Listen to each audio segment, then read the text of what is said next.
Good morning. The time is now 2 minutes past 10, and I would like to call this inquiry to order.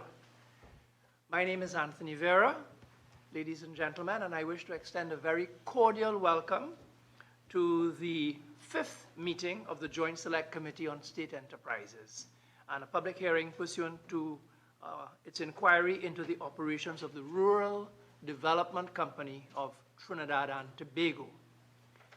This meeting is being broadcast live on the Parliament's Channel 11, Radio 105.5 FM, and the Parliament's YouTube channel, ParlView.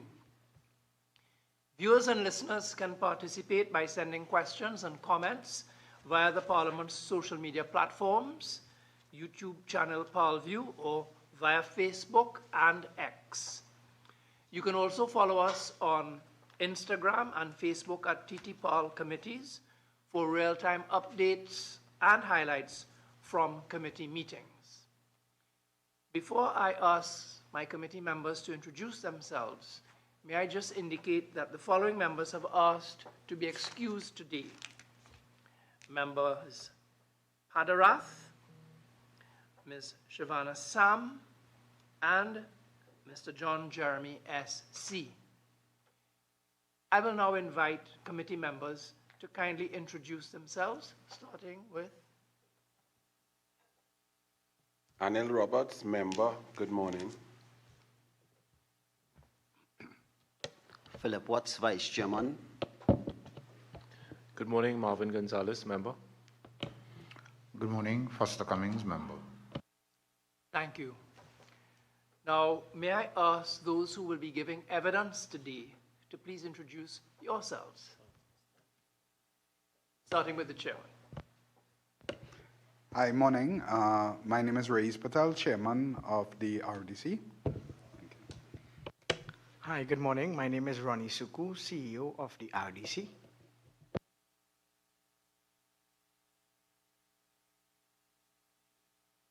Morning, my name is Kyle Kisoon, Project Engineer at the RDC. Good morning, my name is Mr. Sean Daniel, Procurement Officer at the RDC. Good morning, my name is Savitri Ramgoolam, Finance Manager at the RDC.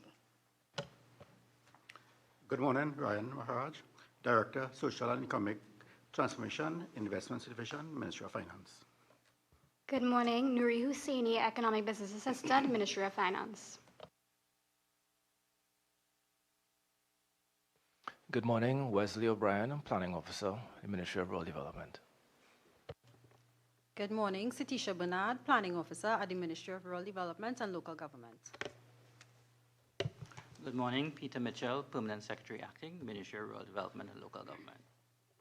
Thank you all, and Mr. Mitchell, on behalf of the committee, may I offer our condolences regarding the untimely death of Acting Corporal Eversley, who was killed in the line of duty yesterday. I would also like to point out and to thank our able assistants who support this committee, the Secretary to the committee, the Assistant Secretary, and our Parliamentary Research Specialists. Before we start the official proceedings, just a few housekeeping matters. First, members and officials are reminded to direct your questions and concerns through the chair. Secondly, please activate your microphones on your devices when I recognize you, and please turn it off after you have concluded your contribution. Thirdly, time is limited, and we need to conclude by 12:30. I will try to keep us on time, but time is limited and there's a lot to cover. It's important to remember that we proceed by question and answer, and so we would want to keep information and views focused and not to take up too much time telling our own views. Let's talk one at a time, stay on point, and try not to interrupt when someone else is speaking. Finally, participants are reminded that this session offers a forum for you to share your challenges, disappointments, and achievements, to voice your concerns and to make recommendations.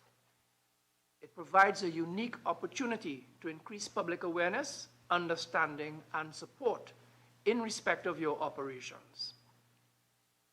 I now invite the chairman to make brief opening remarks and to provide us with salient information about the company. Okay. Thank you, Chairman. And once again, good morning to the entire panel and team members. So just a brief overview on the RDC and what we do. We are a state enterprise established in 2005 with the aim or objectives to plan, coordinate, and execute infrastructure development and community improvements projects in rural and underserved communities across Trinidad. The company presently operates under the Ministry of Rural Development and Local Government as a project executing arm of the state, providing both technical and managerial services to deliver capital projects at a community scale that may fall below the threshold of national infrastructure agencies while remaining vital to the daily lives of our citizens.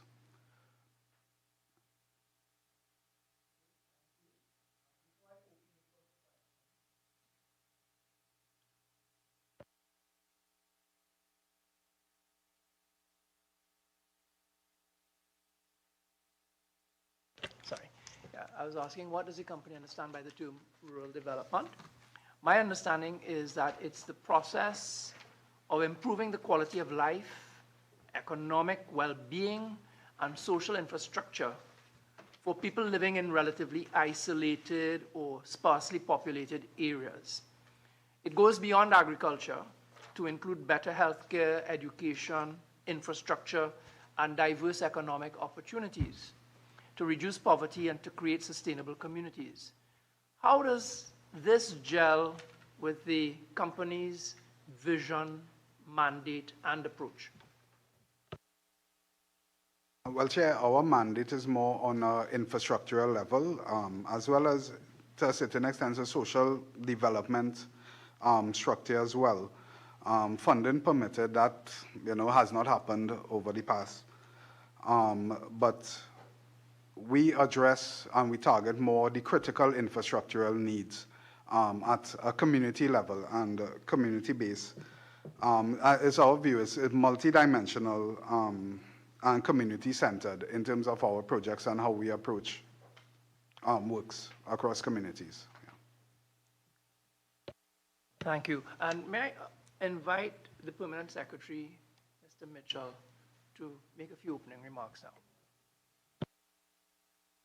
All right. Thank you, Chair. Good morning, everyone. The ministry is the central coordinating entity for local government affairs in Trinidad. It oversees entities that deliver local governance through distinct but complementary mandates. Critically, the RDC is a project management and implementation arm of the Ministry of Rural Development and Local Government, and as the chairman said, it was established in 2005. Through its work, the RDC has tangibly contributed to improve quality of life for citizens across Trinidad. Its portfolio of work span road rehabilitation, drainage, bridge construction, landscape intervention, community facility development, and other special projects. Its interventions have directly supported public health, local economic activity, and social cohesion. It's important to recognize that under the ministry's draft local government sector plan, 2025 to 2030, as part of the National Development Plan, which is being developed, RDC is envisioned as a strategic tool for advancing integrated and modernized rural development through improving essential infrastructure and subsequent quality of life for its citizens. The company is positioned to help usher in sustainable and equitable national development. Thank you. Thank you. From the Ministry of Finance, Mr. Maraj, a few opening remarks. Thank you. Good morning, Chair and committee members. The Investments Division of the Ministry of Finance is responsible for executing the investment policy as prescribed by the Cabinet. Accordingly, the mandate of the division includes oversight, monitoring, and where necessary, the rationalization of board equity holdings in commercial enterprises. The Rural Development Company of Trinidad and Tobago Limited is one of those enterprises. The company is responsible for the planning, coordination, and execution of development projects in rural and underserved communities across Trinidad and Tobago, on behalf of the government. Thank you for the invitation, and we look forward to today's discussions. Thank you. The floor is now open. Member Gonzalez. Thank you very much, Chair. To the Chair of RDC, I think Mr. Patel. Yeah. Mr. Patel, thank you for your public service. I always see that persons who, regardless of what, who offer themselves in public service, be it in politics or to serve on boards, they ought to be commended, because it's a thankless job and it could perhaps be fraught with a lot of dangers. So my first question to you is a very strange one. How has the experience thus far in the RDC? And what do you consider to be the most pressing challenges faced by your board?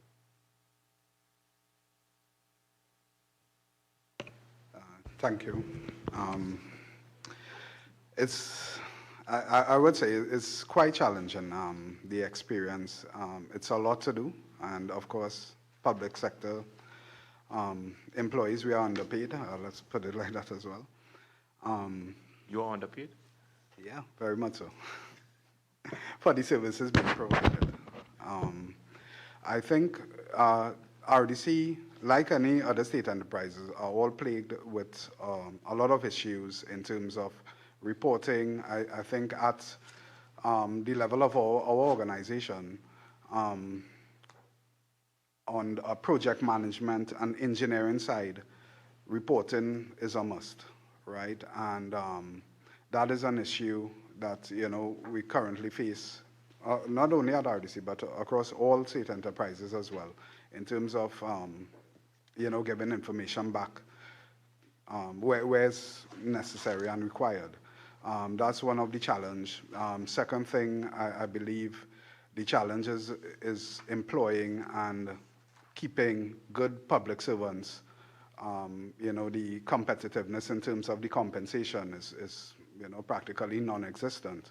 And you find a lot of migration across public sector to private sector based on that alone. And to me, that is a challenge across all state enterprises in terms of undertaking works and, of course, countrywide development. Thank you very much. Permanent Secretary, in the submission by your ministry, you made reference to a loan, a government guaranteed loan in 2025 that was intended to assist the RDC to fund, I guess, current projects, and you would explain further if there's a need to, current infrastructure projects, as well as meeting outstanding obligations to contractors. But in your submission, then later on, you pointed to the fact that based on a policy directive, a significant component of that loan was repurposed, I guess, taken back by the Ministry of Finance to use simple language for budgetary purposes. How has that impacted the operations of the RDC from the ministry's perspective? So that's my question to you. And then I will ask the chair to also give his perspective on how this decision has impacted the operations of the RDC. Through you, Chair, member, just to provide 15-second context, as you know, the RDC model was changed around 2020, where instead of using government subvention to do the operating expenses, the decision was taken then to go to the capital market to get loans for RDC to do, as you rightly said, various projects. And the latest one was the February 13, 2025 decision to use a loan from the Guardian Group Trust to arrange a 6-year government guarantee in the sum of 200 million TT. 200 million? Yeah, 200 million TT to finance specific projects approved by the Ministry of Rural Development and Local Government. How many projects? How many projects was that? Okay. It was over 100 projects. Okay. Right? Have it in my brief, but it's on another page. Yeah.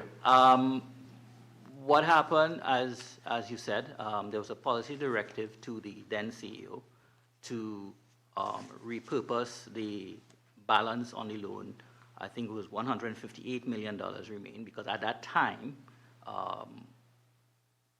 $158 million was still in the, what do you call, in the bank. Yes.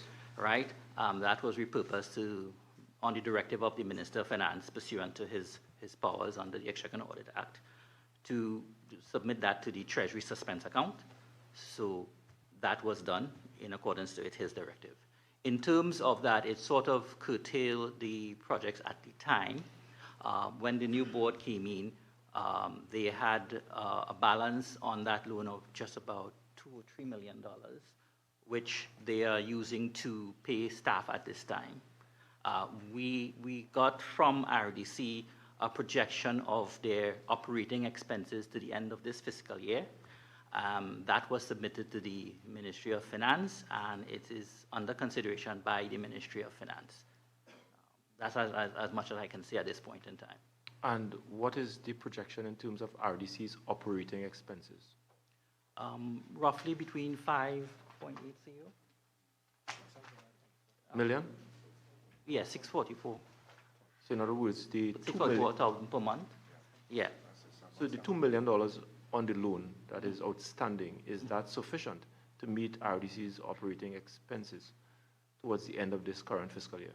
I sure the chairman will tell you no, and that's true. I got What's from that? them. The chairman will tell you in more detail, but I got Okay. from them a projection where that 2 million will take them to 2 million, 3 million will take them to, and we as the ministry, we are advocating with the Ministry of Finance to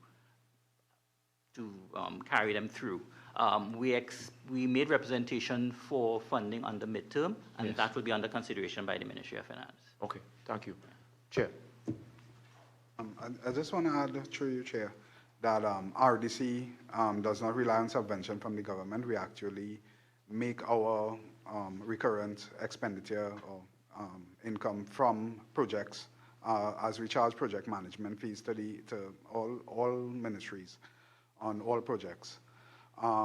So just to go back to the question, our challenge with respect to funding is never enough, right? No, sorry, I was a little bit more specific on this occasion. Okay. A decision was made and as confirmed in the submissions and by the Permanent Secretary to repurpose a loan that was taken out in 2025 to fund over 100 infrastructure projects and to meet outstanding obligations to contractors. Having regard to this particular decision, the question is, how has that been impacting on your responsibilities as it relates to contractor payments and the continued funding of these 100 projects? Well, it does. I mean, the impact is great. What is allocated for projects stays allocated. We make those payments only for those projects. So we're not allowed to use any funding for any other projects as per instructions from the ministry. No, but you have $158 million was outstanding or in the account. It was returned to the Ministry of Finance. These 100 projects that the money was allocated for, it's now somewhere, unless you can tell us now where is the funding coming from to continue with these projects. What is the status of these projects? So the question, very simple, tell us, how have you been managing as chairman of the RDC, having regard to the fact that you no longer have available the $158 million to proceed with the 100 projects? What? Yeah, go ahead. Yeah. With respect to the 150 million, that is for projects that were completed, and we also have some ongoing. So it is a challenge, and based on our contract documentation with these contractors, works have stopped or been put on hold. So it is a challenge, but we've been in constant communication with the ministry trying to get back funding for these payments. So the status is that these 100 projects that the loan was taken out to fund, they are at various stage of implementation. Works have stopped on these projects. I assume that you are owing contractors on these matters, and what is the status? Because, I mean, I don't want to put words in your mouth, but you are talking about contractual legal obligations owed to contractors, existing projects in various communities all over Trinidad and Tobago. The $158 million is no longer available to you, Chairman, and the question, therefore, is what is it that you have nowhere to turn? You have no contingency in place to address this matter? What is the issue? Member, if I could just also add to your question. Yeah. I think what Member Gonzalez is trying to get at is that 200 million was borrowed from Guardian to finance specific projects, 100 projects, you said. Then 158 million was repurposed. So in effect, from 200 million, we ended up with 42 million only. And I think the minister is trying to ascertain how you're managing with that 42 million from the 200 million. Is that right, member? Yes, correct. Thank you very much, Chair. Well, it's been a challenge, managing, having to pay contractors, and we do have outstanding payments for our contractors past the payment dates. We ask contractors to bear with us. It is what it is, based on the availability of funds. But we have been in discussions with the ministry, as well as the Ministry of Finance, on trying to get funding for these payments, for these works as well. Yeah. So having regard to the fact, Chair, that this $158 million was repurposed or returned to the Ministry of Finance, the allocations from or to the Ministry of Rural Development, has that been sufficient to assist the RDC to address this current challenge that you are faced with? No. How many pre-action protocol letters you have received from contractors as a result? None to date. What is your legal exposure given this current state of affairs? We are exposed based on accounts payable, and the deadline has passed on some of these projects. Luckily, we have been in discussions with the contractors, with even the communities as well, letting them know what's the status. It is what it is. And so far, everybody has been more or less working together, and understanding. How many communities are impacted as a result of works not taking place or suspended as a result of this unfortunate state of affairs?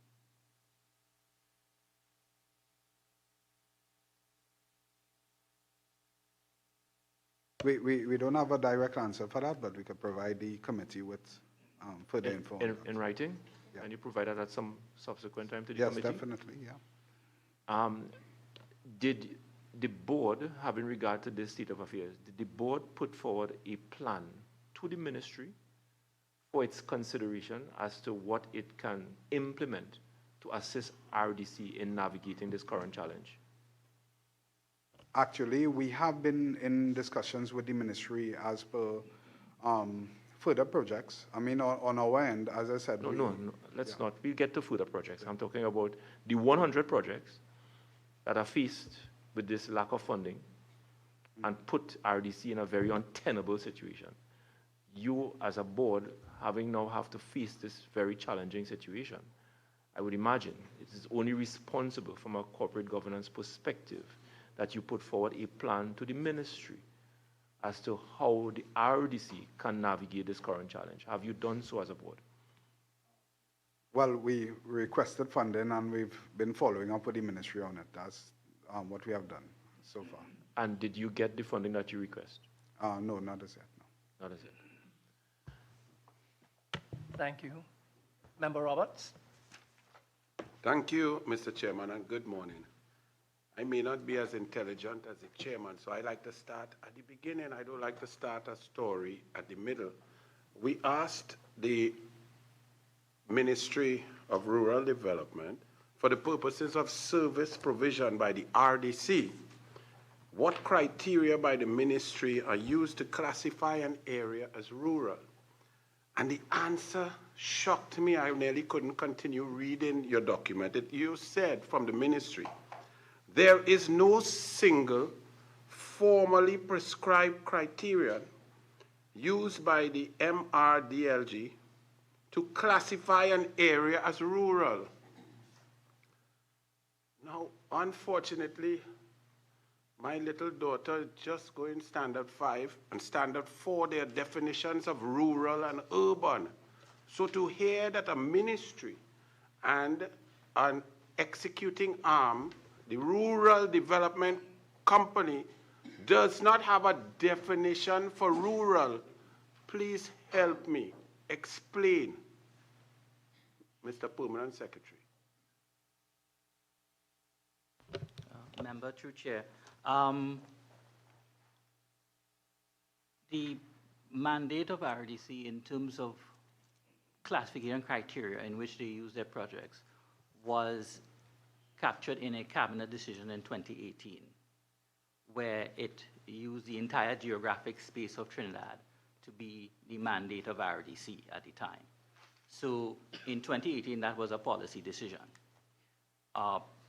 When I got into the ministry in 2023, I met a draft rural development policy, which will define what rural development is. However, that policy wasn't taken further, so it's not an approved policy per se. So our role in the ministry was to oversee RDC based on the 2018 cabinet decision. Therein lies my angst, because the RDC and the Rural Development Ministry and so on came about in 2005. Now, ministries and implementation agencies come about because there is an existing need. The need back then, and from 2005 to June 7th, 2018, that's the Cabinet Note 906, okay? For that period, it was to balance the scales in that it was seen that rural communities had been neglected from forever since, and that the preponderance of expenditure, the distribution of resources had tended to be in more urban areas. So are you telling this committee here that of June 7, 2018, the Rural Development Ministry and the Rural Development Company ceased to exist because it was created based on a definition that is well known internationally, globally, and by children in primary school, and it became the Ministry of All and Sundry and the All and Sundry Development Company? Is that what took place by Cabinet Note June 7th, 2018? Well, I am only guided by policy, so I think the answers you seek is more of a policy question. So my role is to implement what was policy at the time. As of now, there has not been any cabinet decision either to reverse that 2018 memorandum or to amend it. Fair enough, but you would understand that for the purposes of the population, especially those in rural communities who are now hearing today that their definition, a definition of sparse population, a church, a shop, and a mandir, a country, agricultural, not dense population, these definitions that have existed do not exist and therefore could affect their development or resources or money being implemented or put into these communities. Do you see that that is a problem? And I will go to my learned colleague's questions, because he's asking about projects that may have been there that cannot continue. But we must get back to basics. If you are a rural development company, but you are then doing a job that you are not tasked for, that you were not created to do, and that your resources have to then be extended to include areas that are not rural, that could burden an organization, yes or no? Member, your concern is noted, but I'm constrained in terms of, until I am directed in terms of a policy directive from the cabinet or minister, the instructions to RDC will have to conform to an existing cabinet decision. Yes, So I understand yeah. that. And I can see from your documents and your information given here, for example, the projects that my learned colleague were asking about, that in the rural development, right here in your document, right? Because rural, I use my definition, I went to look through. I live in Diego Martin, and nothing in Diego Martin is rural, but we have 33 projects. I like that. But should it be coming from the rural development company? Should it be also, ARIMA may have some rural areas, but ARIMA is one of the communities that are looking for city status coming up and so on. We see that San Fernando, bustling, second city, urban, gets 27 projects, but we look at places like Pinal de Bay, Country, Bush, Razor Grass, 4 projects. Point 14, you look for miles, you can't see a house, 2 projects. So you see, this information that you gave here confuses me because I see urban areas getting 100 projects, learned member, from 5 corporations. And I see rural communities. Now, of course, please don't go and argue that in every urban, rural area, there are urban entities. So like ARIMA might have blanchishes. Please, I am talking in general, expenditure, concept, the creation of the Rural Development Ministry and the Rural Development Company. Yet, here I am seeing out of 138 projects, for example, 100 of these projects are in urban areas and only 38 in rural areas. And the 100 projects come from 5 corporations, whereas the 38 rural communities come from 7 corporations. Wouldn't you say that's a bit of an imbalance?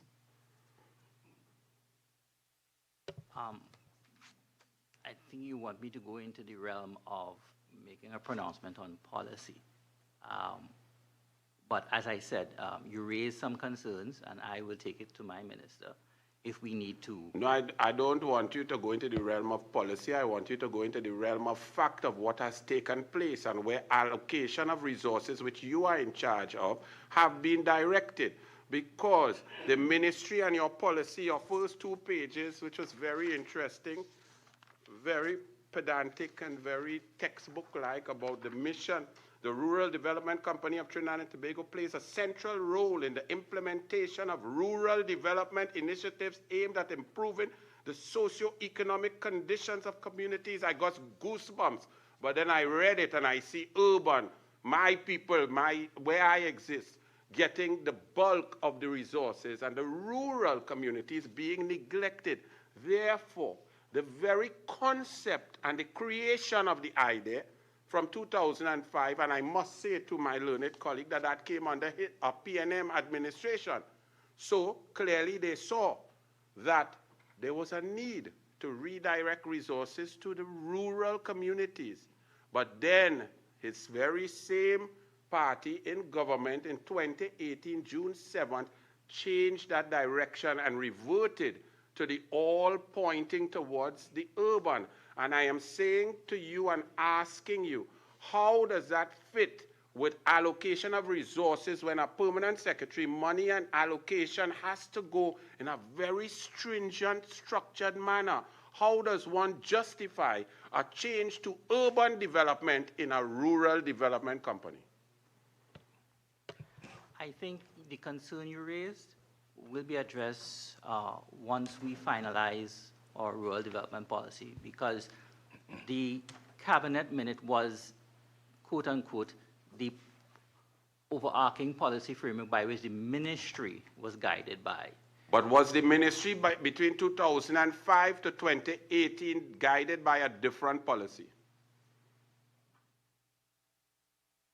we have to check. Now, RDC wasn't always under the Ministry of Local Government, so we'll have to do a historical check to see. I further want to tell you that there's a further list that was given by RDC itself of 302 projects, of which most of them were financed by loans, an First Citizens loan, an RBC loan, and a Guardian Holdings loan.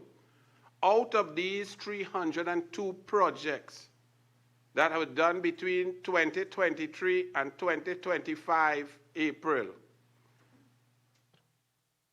209 were done in urban areas. And while we do not want to bring too much politics in here, we have to understand that the politics of Trinidad and Tobago is also linked to rural-urban separation. For example, the United National Congress before April 28, 2025 was seen as a rural. When you look at the map, the constituencies that are considered rural would be UNC strongholds. And the constituencies that are considered urban in general would be deemed as PNM strongholds. In this rural development, 302 projects, I see that 209 of those projects financed by loans are in PNM strongholds, whereas only 93 are in UNC, yet the UNC was deemed the rural government. Can you explain? I can't explain that methodology you have, because how we assess projects and the validity of projects is based on a methodology that we have in the ministry that does not utilize what you just said. Well, explain the methodology for me, because at the beginning on section 4, you did not have a definition for rural. So how do you have a methodology without a definition? I would love to hear that methodology, please, and then I will give way. Yeah. Okay. The ministry would receive from time to time representation from members of parliament for projects in their constituency. That would be assessed by the ministry, particularly our engineering unit. And a list will be generated, and it will be submitted to the Minister of Rural Development and Local Government for his or her perusal.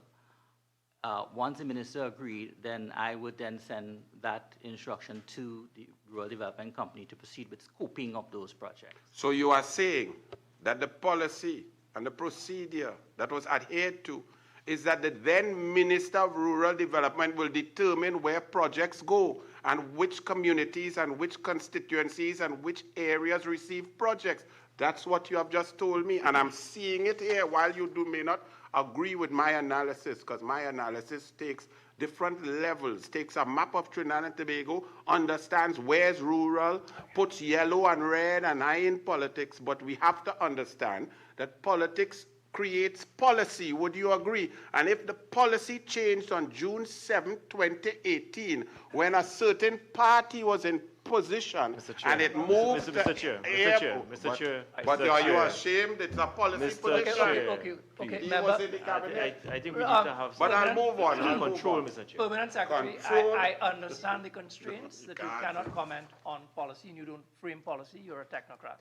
But just for the record, I share Member Roberts' concern insofar as when you look at the term rural development, you're really talking about improving the quality of life, economic well-being, and social infrastructure for people living in relatively isolated or sparsely populated areas.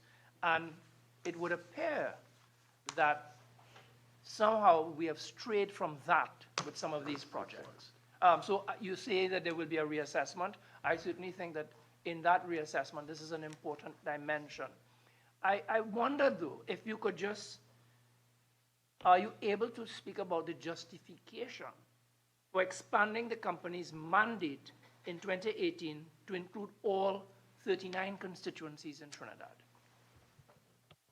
Chair, when I reviewed that particular minute, it didn't indicate the rationale. It just indicated Cabinet is asked to consider the mandate of RDC being expanded to that.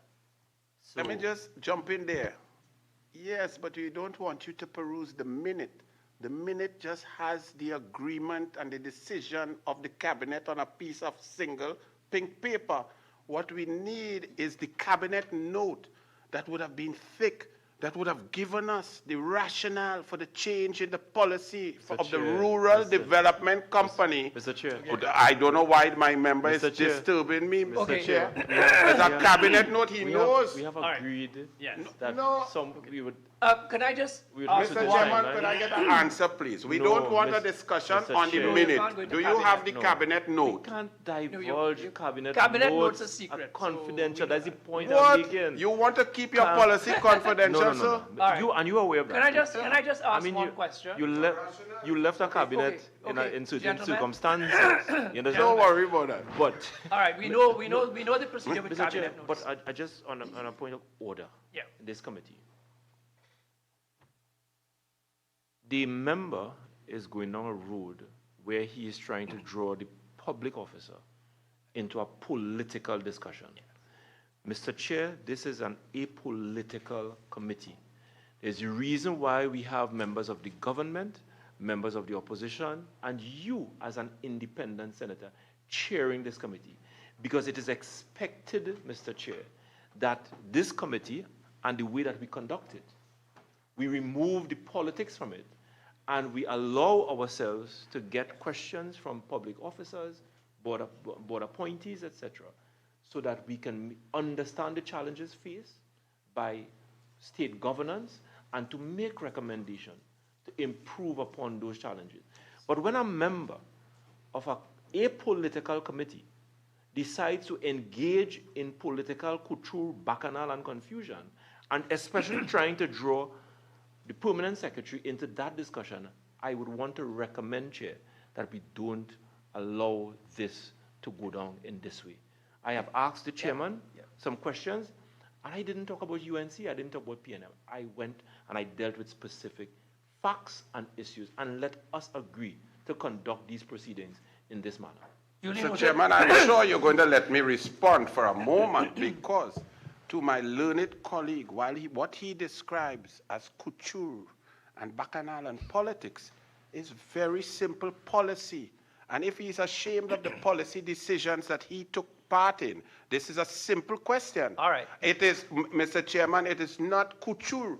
The Rural Development Company, the Ministry of Rural Development, is tasked with taking care of rural areas. Mr. My Chair, learned colleagues stayed in a cabinet that changed that to urban. UNC and PNM Well, and all of because that. That is not the way, this is the Mr. truth. Chair. Okay, members, The truth hurts. members, please. The truth hurts. We, I think there is enough in the mixture dealing with the whole issue about what is rural development and how this company should serve within that without us getting into the politics. And we also understand that cabinet notes are confidential. That is not our area to interrogate. We don't also interrogate policy. But I would like to ask, you have both indicated that there is going to be a revisiting. So when can the committee expect the ministry to revisit and review this draft rural development policy within the context of its draft sectoral plan for 2025-2030? Chair, yes. When I got to the ministry in 2023, I requested that we bring up what was the draft at that time. We have to upgrade it to present day. Now, the rural development policy will have to be done, as you know, in the context of our draft sector plan that we are doing, which is part of the national framework that the Ministry of Planning, Economic Affairs and Development is doing.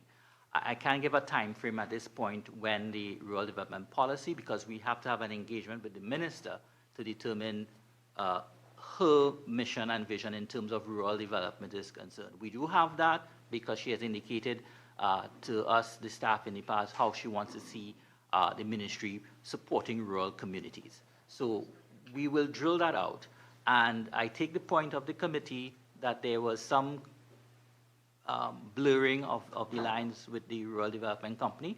A policy framework will be done. It will go to cabinet. And once cabinet is agreed, I will have a directive which I will pass on to the RDC in terms of how the company will operate going forward. Thank you very much. Member Watts has been waiting very patiently. Member Watts, the floor is yours. So good morning, members, and I would want to ask some questions on procurement, because we know procurement plays an instrumental role in any private or public sector business or entity.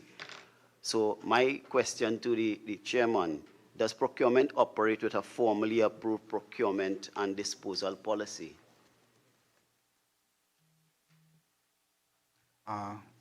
Through you, Chair. So we don't have a procurement policy at this time, the RDC per se. We rely heavily on the OPR, their policy. The board is currently looking at all these policies, and we are in process of developing. So why did they operate without one? That is a question I can't answer, member. Before my time now. Okay, so then, in the event of not having one, who was really directing procurement without any structured policy control?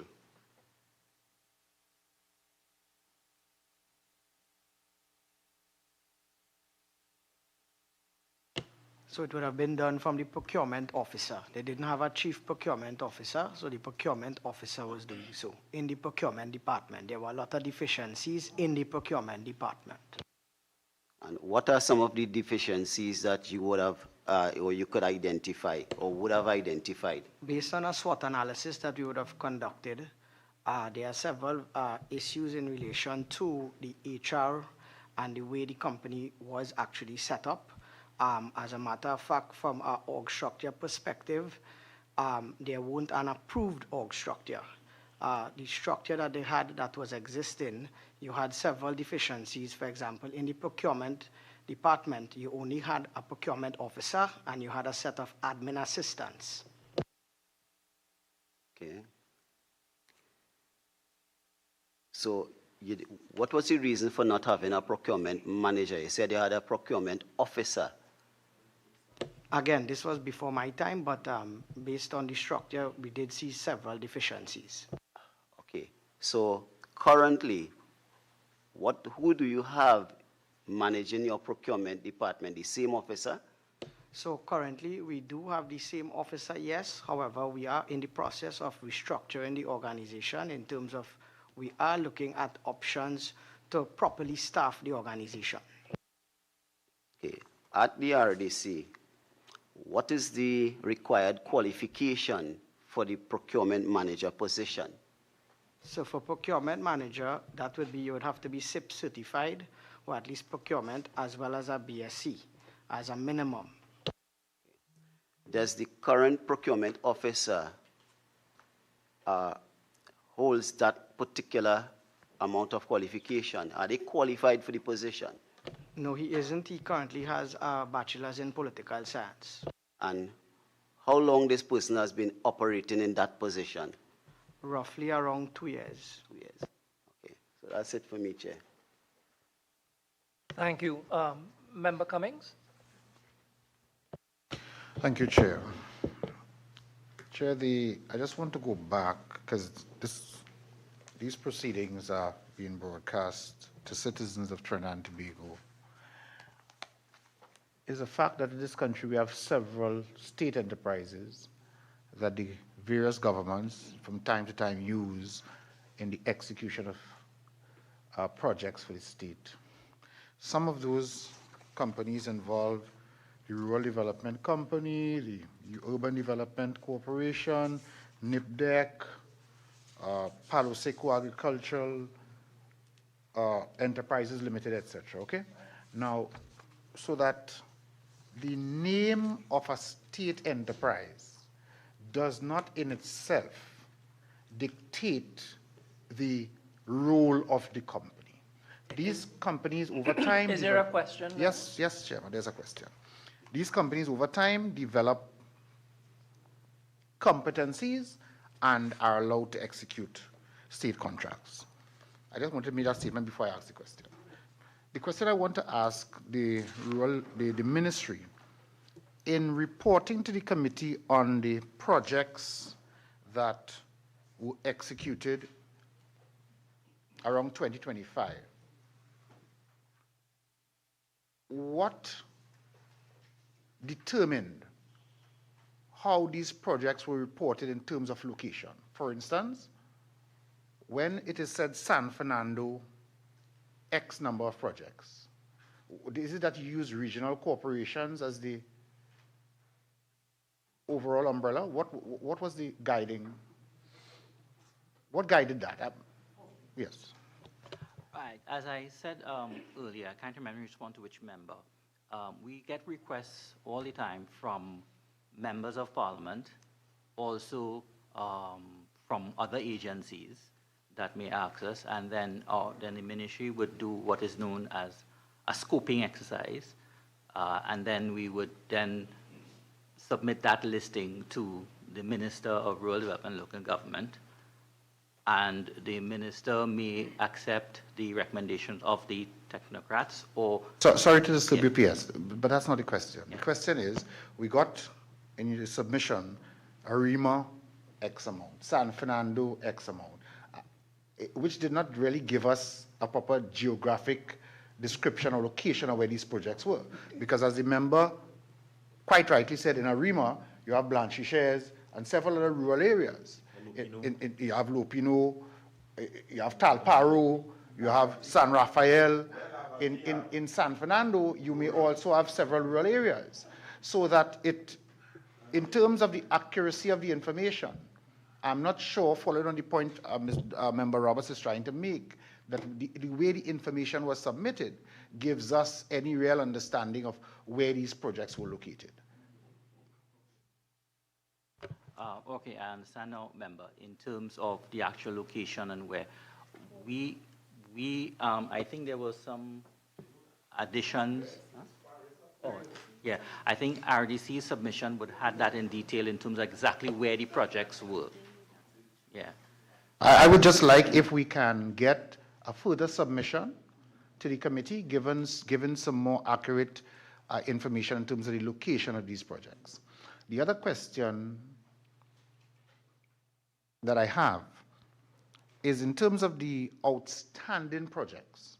Some of these projects involve, as I saw in the document, access situations such as bridges, which separate communities, which involve residents not having access to be able to take their vehicles in, and if there are emergency situations, ambulances cannot enter, fire tenders can't enter. Have the RDC and the ministry at least pulled those particular situations out and given some sort of priority to that? Yes, we did. In the past, several projects have been prioritized for emergency works if there was a landslip or something. Because one of the things that RDC has done over the years is where the capacity at a municipal corporation cannot deal with a situation, it is elevated to the RDC to do. I think, sorry to disturb you again, I think you may have missed what I was trying to get at. In the projects that you have currently that are halted, that both members referred to earlier, I see in there that there are certain projects involving bridges in particular that will involve communities being disconnected, access for emergency situations, and so on. I'm asking, those projects that are already on the cards that have been halted, has any consideration been given to prioritizing at least those particular type of projects where an ambulance may not be able to access, a fire tender cannot get in there? So almost a year since these projects have been halted. Has any particular consideration been given by the ministry to those sort of situations where communities are cut off and given some priority to complete those bridges, etc.? Member, yes, it's formed part of our representation to the Ministry of Finance. Thank you. Gonzalez. Thank you very much, Chair. Just want to go back on the questions raised by Member Watts on your procurement rules. Could be the CEO or the Chair. At this point in time, does the RDC have procurement rules established by a procurement officer in accordance with the procurement legislation in Trinidad and Tobago?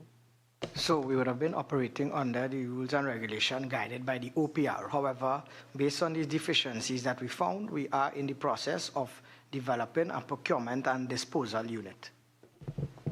Okay, so that's good.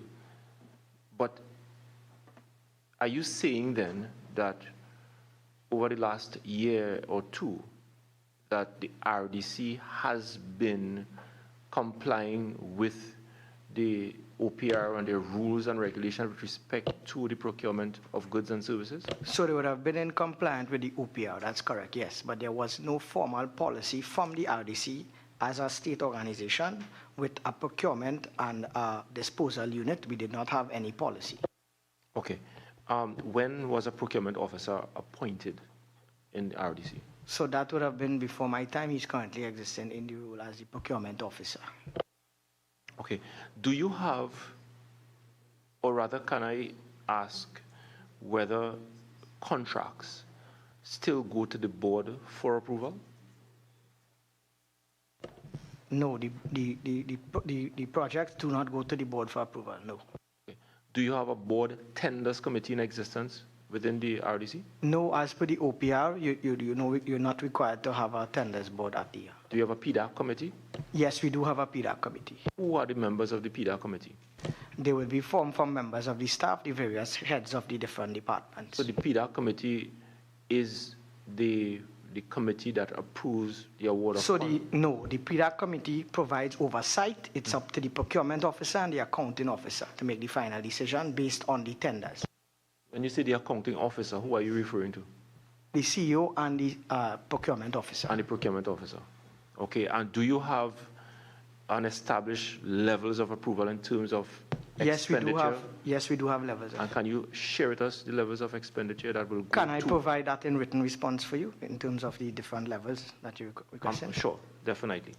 So the other question I want to ask, thank you very much. The other question I want to ask is, kind of following from my inquiries earlier on, is how much does the RDC currently owe to contractors?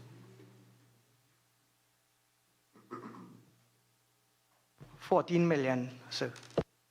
$14 million? 1-4, yeah, that's correct. 1-4, and that's spanning over what period of time? That would have been for current 2024, 2025. And before? So you're talking about 2024, 2025, or this current fiscal year, what you owe to contractors? Yes, that's correct. So what is the total indebtedness? What is your total payables to contractors at this point in time? Yeah, $14 million, sir. $14 million. CEO, right? Do you wish to confirm that information with your colleagues?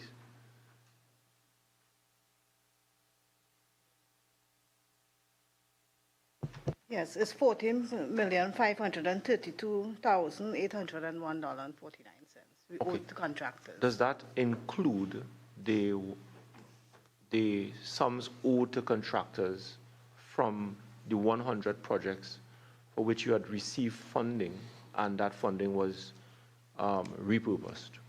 Yes. Yes. It includes that? Yes. So the 100 projects that both the CEO and the chair would have referred to earlier, you're saying that $14 million that you currently owe to contractors, they're part of the 100 projects that reference was made to earlier on? Yes, sir. Are you sure about that? Yes, this is for projects between the period 2024 to present. 2024 to present? Yeah. So what about projects before 2024? Those would have already been paid. So you would have settled payments owed to contractors, all payments owed to contractors before 2024? Yes. Now, The other question is, currently, how many matters you have engaging the courts involving the RDC? Currently, we don't have any matters engaging in the courts. No matter engaging the courts? No matters. Okay. Thank you, Chair. Member Roberts. Thank you, Chair. I just want to, before I move on, my honorable colleague on the other side suggested that special purpose companies are just created without any specific mission and vision. Mr. Chairman, if the member is referring to a comment I made, that is not what I said. That's correct. Well, if it is not what he said, let me just clarify that special purpose companies are created with specific missions and visions in order to address a critical need in the country. So therefore, I proffer that in 2005, it was seen that there was a dearth of investment in rural communities, and therefore this committee was brought about. But I want a question, please. You want a question? Yes, sir. Oh, you want me to ask a question? Yes, but I have to clarify before I ask a question, because if there is no specific vision and mission, then we're wasting time here, because they could do anything. Right. Okay, and then following up, these rural communities, these projects that my two learned members are talking about, 302 projects, I would just say, and I would direct them to page 13 of the document presented by the RDC, that details the expenditure, for example, in the rural community of Diego Martin, $29 million of projects. But in the urban, must be, Point 14, $1 million. In the rural countryside community of San Fernando, $25 million. But in the urban area... Mr. Chairman, But we can read. We read the document. No, but Claire, you didn't. We read the document, Chairman. We can read. Okay. And I know some of these questions have been raised before, but Mr. Chairman, I am putting forward a question to the learned permanent secretary and to the members that clearly I may be giving evidence because the interrogation has gone to the point where a member is suggesting that money was withheld by the Ministry of Finance without any reason. I'm going to ask you all now, did the Ministry of Finance give any details or reason why the $158 million may have been withheld in order to repurpose, get back to basics, and extend the expenditure of money to the rural communities as opposed to the urban? Is that what took place? Or do you have any information on that? Chair, Honorable Member, the instruction from the Minister of Finance went to the CEO, which I was furnished a copy, and it was a directive to repurpose the company. There was no reasoning given to me, or whatever, but I don't look for one. Once a directive from a Minister of Government is given. Yes. But repurpose is a good word. So it could be that it's repurposed to its original purpose. I move on. No, member, maybe the investments division can help answer your question. Okay. Well, yes. No, thank you. I like that. I accept your assistance. Yeah, to the Chair, yeah, that is correct. What the Permanent Secretary said, that the monies was returned to be repurposed for future use and so on. Because the repurpose may be because the rural community of Sawa Lavanti got 27 million mile, the country community of Mayaro got none. So maybe it is that it needs to be repurposed. Furthermore, let me go to the Ministry of Finance. I see that originally a 7-year government guaranteed demand loan facility of $100 million was approved in 2019, and it was arranged through First Citizens Bank Limited to support general corporate expenses, which was approved via official correspondence from the Ministry of Finance on November 11, 2019. Is that correct?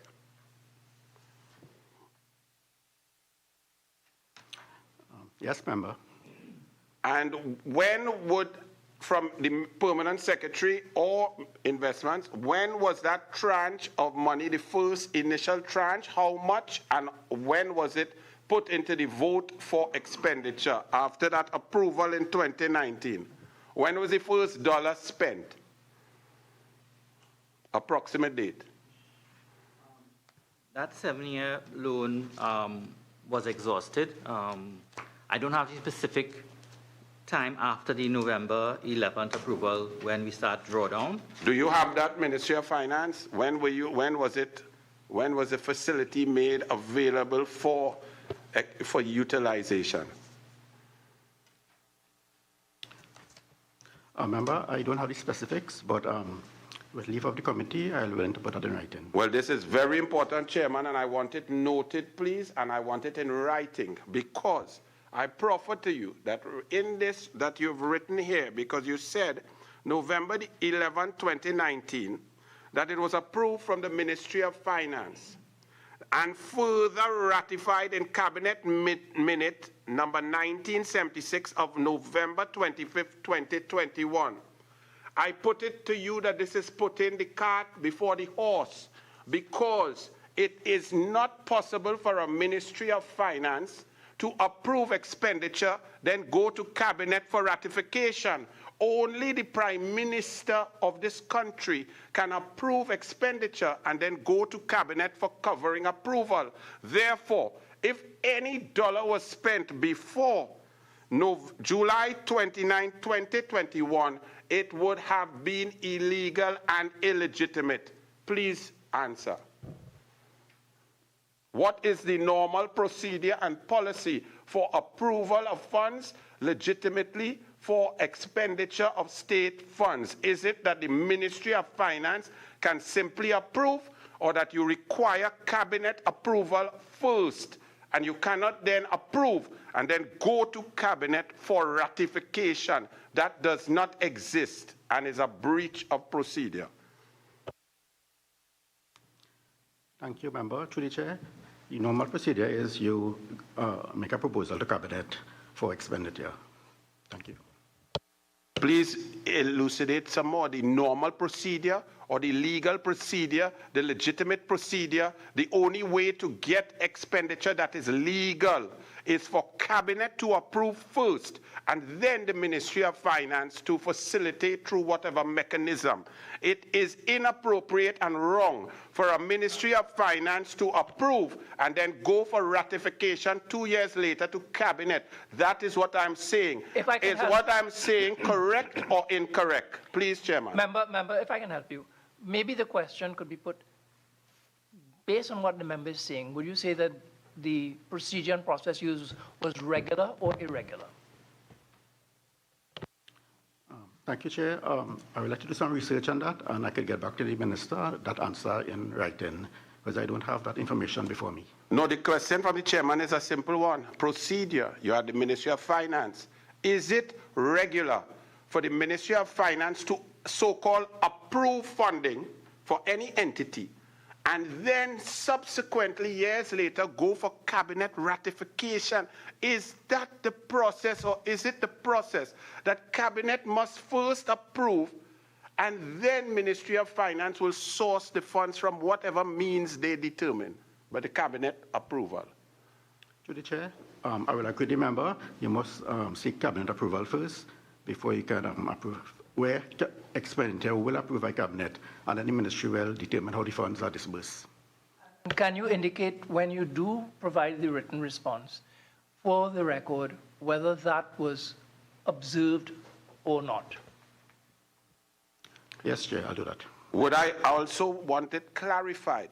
At that time, between 2019 and 2021, November 25th, I want it clarified that the Honorable Prime Minister at that time was not the substantive Minister of Finance, because only, and I state only, a Prime Minister can give approval for expenditure and then go to Cabinet for covering approval. No other minister can do that.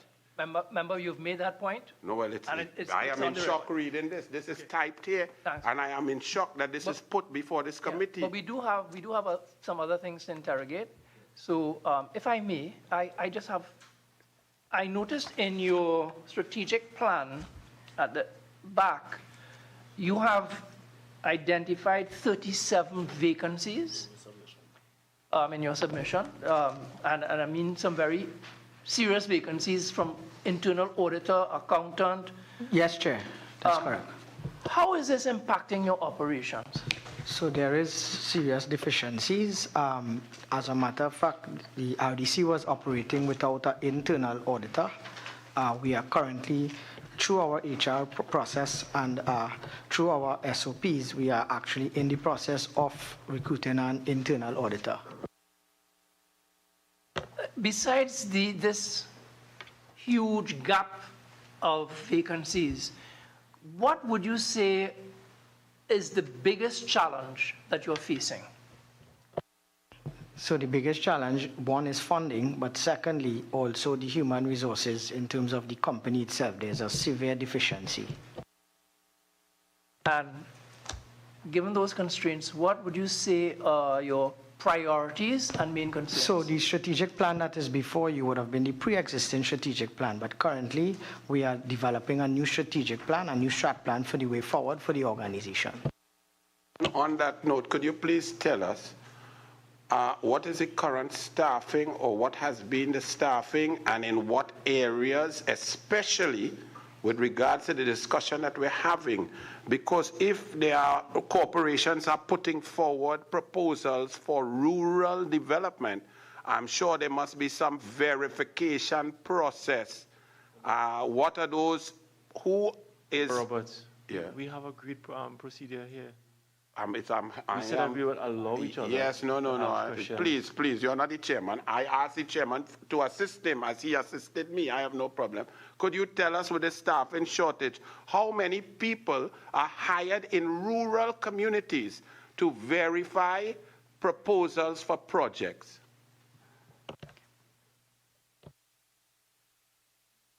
Limited or none? Limited. I now understand when my learned colleague wants to interrupt me. That is critical, because that's why we see urban areas getting all these projects and rural not getting. Okay. We just want questions and answers. Thank you. Member Cummings? Thank you, Chairman. Mr. Suku, you're the Chief Executive Officer. How long have you been in that role? 8th of December, I would have been 8th of December last year. May I ask, in the last year of the existence of the operation of the RDC, specifically, what has the RDC been doing in terms of fulfilling its mandate in the last year? So I wouldn't be able to answer in terms of the last year, but I could tell you from December onwards, when I was at the helm, we have been scoping new projects in rural communities, in rural areas. These would have included Mayaro, Rio Claro, that would not have previously existed. We have been submitting estimates to the Ministry of Rural Development and Local Government for approval for funding to execute some of those projects, especially some emergency works in Churama, in Rio Claro. Just say, for instance, we have some severe landslips there in that area.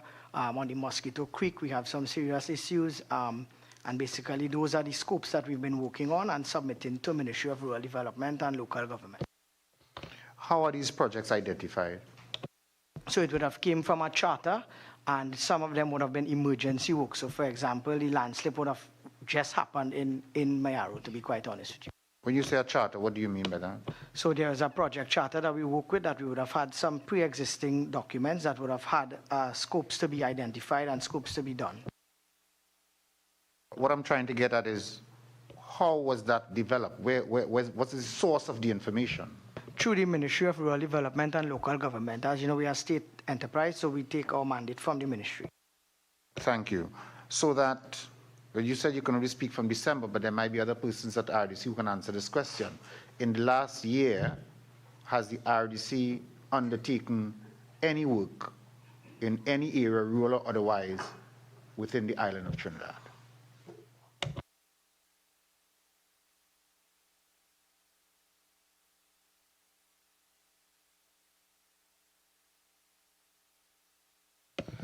Through you, Chair. At this time, RDC has not, for the past year, undertaken any projects. As I said, we had ongoing that were postponed or on pause. We more focus on the organizational transformation, as well as developing the policies, staffing up for what's to come. As the member noted, rural development. There's been a lot of neglect, maintenance on roads, bridges, we need to address. And the RDC is in process of preparing for that. Thank you, Chairman, for coming in. How long have you been in the chair? Since October 2025. October of 2025. So that in the last year, as both you and the CEO have indicated, the RDC has not actually undertaken any projects throughout the island of Trinidad? Not at this time, no. No new projects. You're currently involved in scoping projects, which the CEO has indicated comes from a charter of historical information in particular areas in southeast Trinidad? No, let me stand for correction. The charter, as well as new projects in terms of where there is emergency works to be done. That's it for now, Chairman. Member Watts. Thank you, Chairman. To the Chairman of the Board, what percentage of RDC projects executed between 2019 to 2025 are completed to date?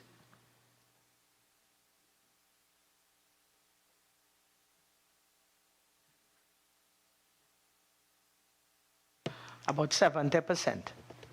70%. And I just heard you all mention that no projects was undertaken by the new, since sometime July to now, May to now, right? You all are scoping projects. So why does multiple projects awarded between 2019 to 2025 remain ongoing?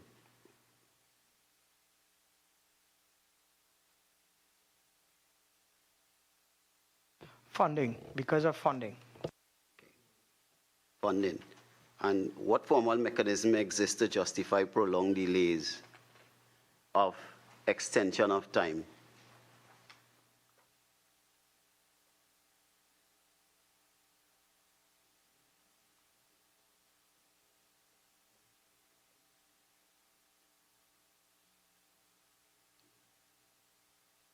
Funding and based on the agreements of the FIDIC contracts. So you had to, because of the funding, lack of funding, you had to extend the time to the contractor, eh? Okay. Was the engineering department previously led by personnel with sufficient technical and managerial competencies for the scope of works executed? No, there were some deficiencies that were identified. What are some of the deficiencies? So currently we are in search for a project implementation manager. The engineering manager would have resigned. There wasn't a QST in the department, and there were several quality management systems that was lacking within the department. As you know, we are a project management firm, so we deal with mostly scoping of engineering projects. So there were some deficiencies there that would have had proper checks and balances in place. So then, is there instances of the company relying on the contractor to manage the projects? Again, all of this would have been before me, but based on the information that I have at hand, there were certain consultants that were hired temporarily, and that is how some of the projects then were being executed. Okay. Were there any instance of contracts being awarded without signed contracts or letters of award? Yes, there were a lot that was awarded during the period from about March, April, thereabout. A lot of micro projects. I think, if my memory serves me right, about 100 at least, micro projects under $75,000. Okay. Was that legal in your opinion or your view?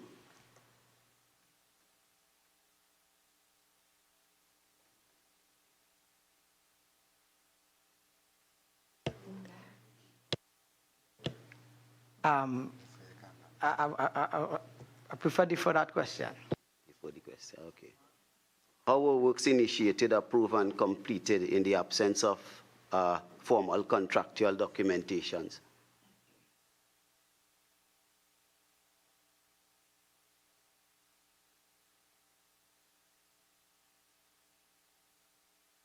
I would have been unaware, but they would have been executed without documents because we would have seen that in the files that there were contracts that actually went ahead without it being signed. Okay, Chairman, I think I had enough. Questions? Can I? I will not. In your formal response, I just wanted to confirm, it said that the total value of the government subvention received by the RDC for the fiscal year 2025 is $209,401,899.99, which is 98% of revenue. Is that correct? No, I think there was an error in the submission of the information. That was not a subvention, that was the loan for the $209 million. And the drawdown on the loan was only $30 million that was out of it.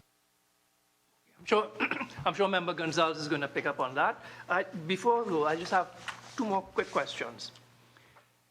Your submission spoke about the RDC's designation via cabinet decisions as a project management office for initiatives under the purview of various ministries.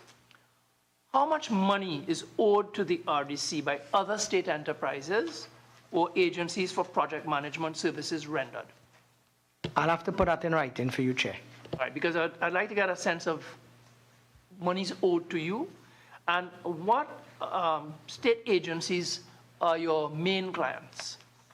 So it will be Ministry of Rural Development and Local Government, but we do have works with the Ministry of Youth Affairs. We do works with several other interstitial ministries, corporations, municipalities, and we do work with several ministries. Right, and my final question is, you know, right now the world is facing a climate crisis. And so at present, how are climate-sensitive areas within the RDC's remit serviced and protected through proper planning and project planning and implementation? So these would have been directives that would be given out from the Ministry of Rural Development and Local Government, and then we basically ascertain which projects need to be identified in the scopes. Biodiversity, land degradation, climate change issues, is this something that is on the company's radar? Yes, it is. Member Gonzalez. Thank you very much, Chair. To the Chairman. Chairman, you said earlier in the proceedings that the RDC does not depend on government subventions or does not receive government subventions. P.S. Is there a line item under the Ministry of Rural Development and Local Government for RDC? And what is the allocation under this current fiscal year, if there is a line item? As I alluded to, there was a line item under the recurrent expenditure side. For Recurrent, RDC. was? Was. And I said that stopped when the model changed towards loan. However, the ministry itself has projects under the Infrastructure Development Fund, right, which RDC is the primary executing agency for us on that. So that's the only way we have. As I said before, our research indicates, as I said, the subvention. I'm in discussions with Ministry of Finance on how the financing model of RDC will be going forward. Yes. So that matters with the Ministry of Finance for consideration. And the IDF, the Infrastructure Development Fund line item, where you've indicated that RDC is the executing agency, those projects are designed and they fall under your Ministry of Rural Development, that you utilize RDC for implementation? Yes. For example, the main project under IDF that we handle is the development of rural communities project. Project. Right? Or program? Yeah. It's a program. Yeah, program. So that particular IDF project, as you know, IDF have a different modality in terms of reporting and in terms of applications. Yes. But the criteria that we use for that project is determined by whoever is the Minister of Rural Development and Local Government. Yes. And we make that representation to draw down on the IDF, which the Minister of Finance has to sign the warrant for. Yes. Right. How many projects you have designed, you have implemented under this current fiscal? I have it. Have it when Member Roberts was speaking. If I could find it. I think it's an RDC submission because I'm looking to see. But okay.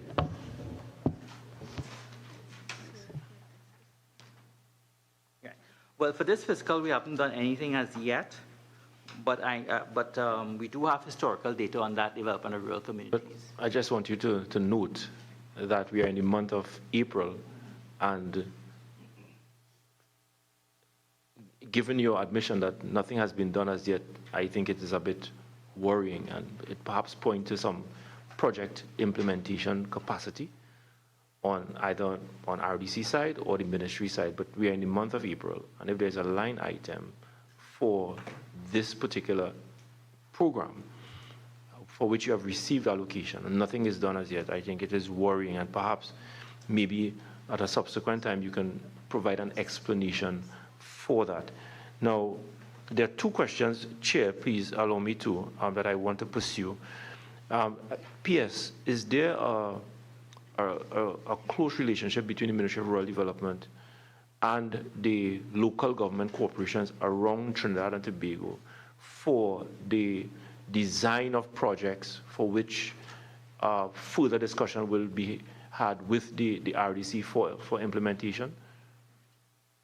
Yes, Member. Yes, that's one of the options we are looking at, because when we looked at the implementation performance of some of the municipal corporations, they had projects that was beyond their internal scope. Yes. And the suggestion was made that we should bring in RDC to assist and so forth. So we are working out that right now in between the ministry and RDC to have a more collaborative, because at present, how it works is that when RDC did projects, they liaise with the corporation in terms of identifying areas that they want that RDC would do work in and so forth. So it was more of a information gathering, but we want to shift it a bit to actually supporting the municipal corporations in their own execution. My understanding is that one of the main reasons for putting RDC under the Ministry of Rural Development and local government is for that purpose. That there's a closer working relationship between the Ministry of Rural Development and those local government bodies that have a lot of rural communities under their responsibility. And the placement of RDC under the ministry is to be able to address some of the shortcomings that you're referring to in terms of project implementation. And then perhaps you can tell us whether you see the sense and the practicality in RDC performing that role so as to ramp up the execution capacity and activities under the Ministry of Rural Development and the local government bodies. Yes, Member. In November of last year, and as late as a couple of weeks ago, the Honourable Minister met with mayors and chairmen, and she profited that once councils are in agreement that they can utilize RDC subject to MOUs and whatever to help accelerate, because I know what you're alluding to, Chairman, if I can go that far. Sure. The execution performance of corporations. Very, very poor. Very, no.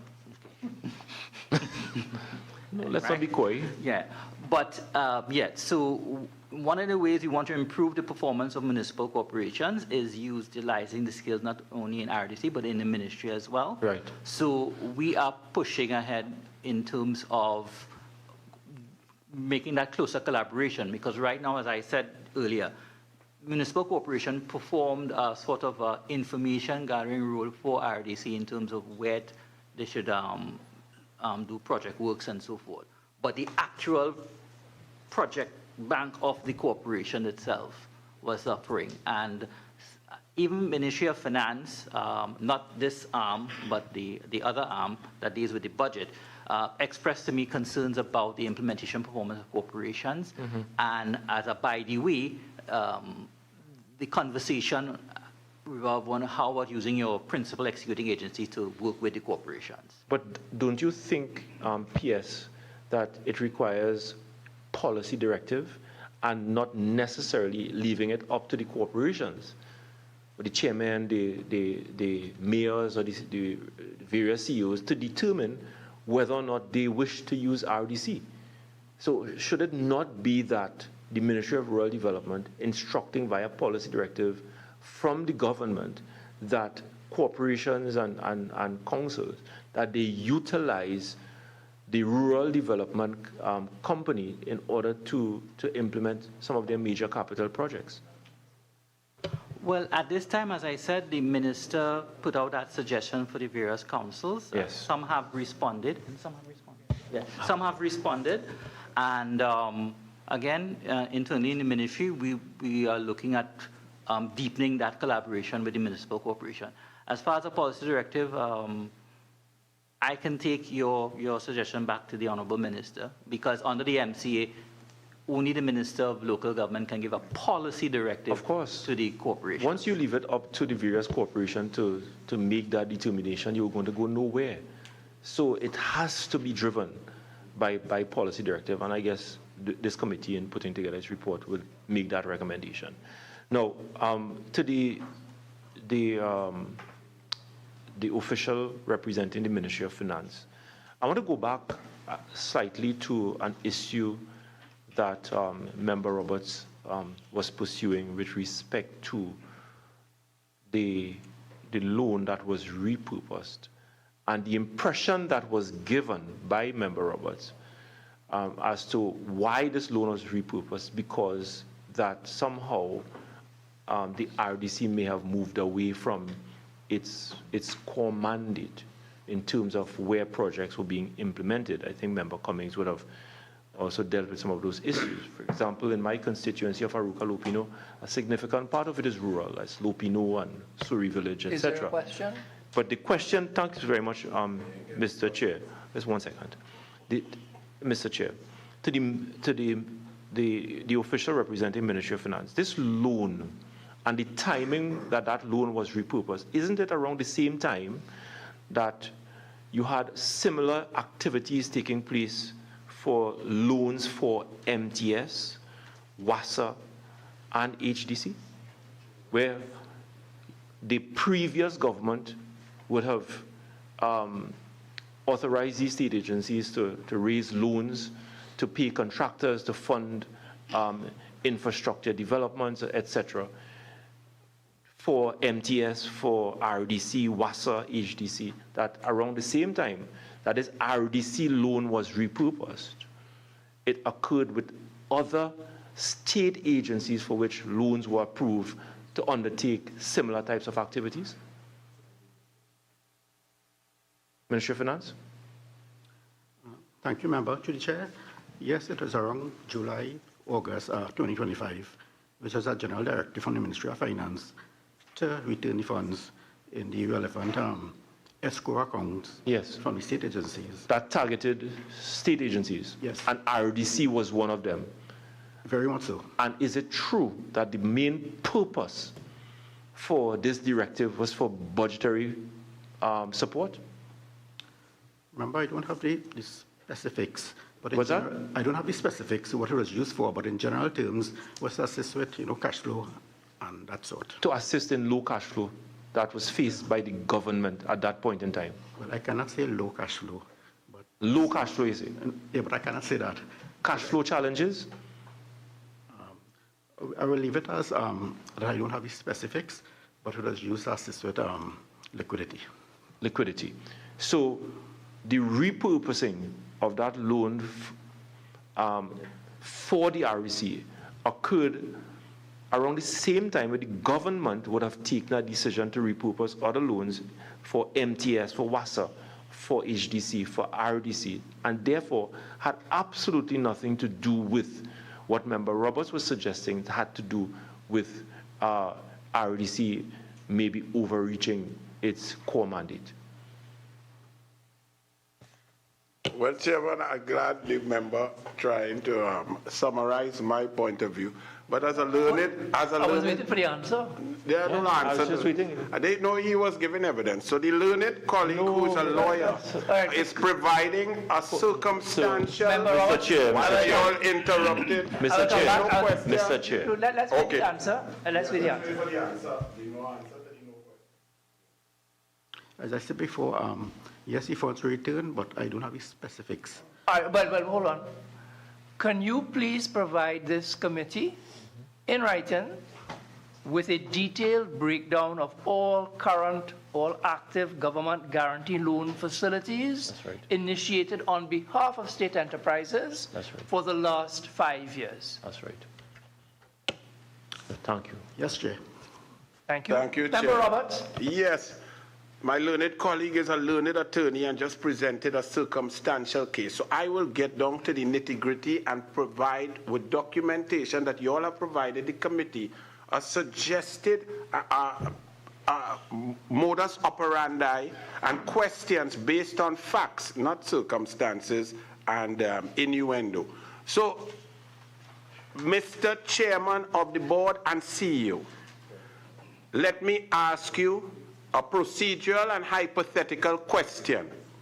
If a previous board had erred in its fiduciary duty to provide funding for projects, in that projects were assigned and duly began payment for without the requisite approval, without cabinet approval, without the legitimate approval, if you as a new board come in and continue to pay those projects, wouldn't you be culpable for a breach of your fiduciary duty? Yes.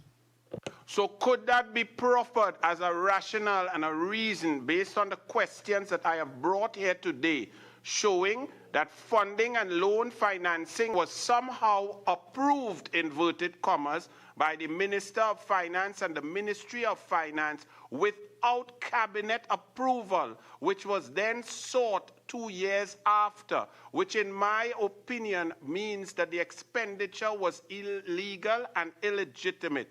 If you as a board continue to pay those projects, would you be condoning the illegality? And answering the questions himself. Point taken. Well, let me let you answer. Would it be a breach of fiduciary duty for a board to continue in the illegal maneuvers of a previous board?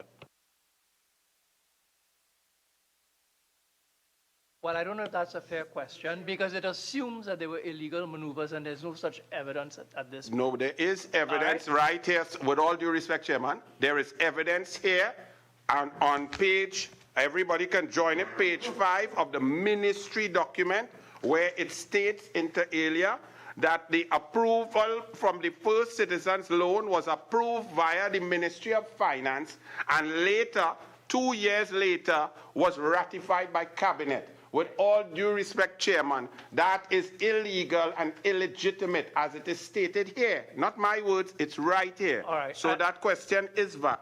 And I think we have canvassed it before and we're going to get...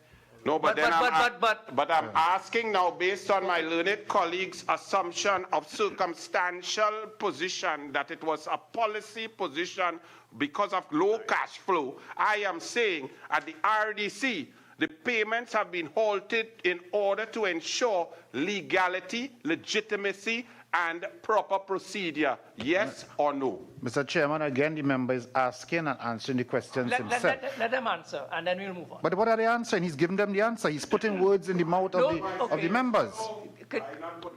Yes or no, and then we'll The chairman will be well advised not to go down that rabbit hole with the member. Rabbit hole? All right, let's just get the answer and move on. In my limited legal capacity, I think I can answer that. Okay, thank you. Well, let me move on. From these questions here on page 6, I see that there was a latrine eradication program. And the RDC was responsible for the implementation, while municipal corporations contributed to identifying beneficiaries. Please list the total number of latrines that were converted or changed and the corresponding geographical areas.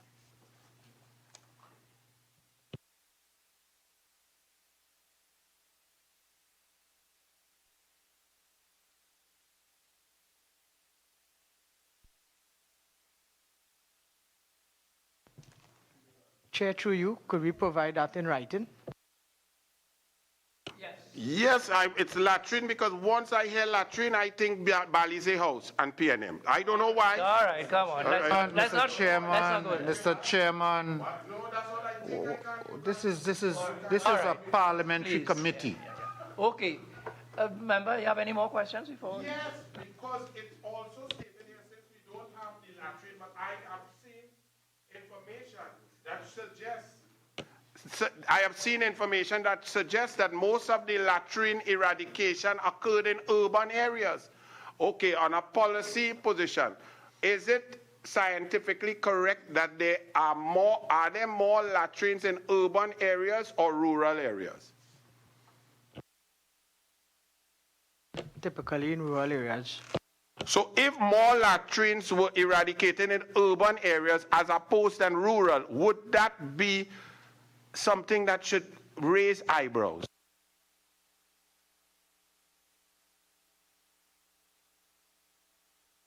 Question is, were more latrines eradicated in urban areas by the rural development company than rural areas? Doesn't matter what the latrine is?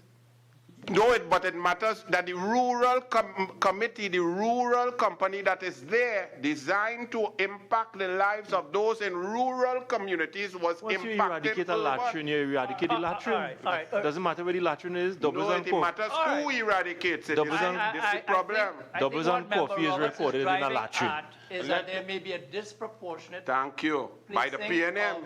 Correct. Of focusing on latrines. Let me move on, yes, because the latrine thing worrying my colleagues over there. So let me move on quickly, because I must commend, well, I seem that means that I enjoy your company. Yes. We are running down.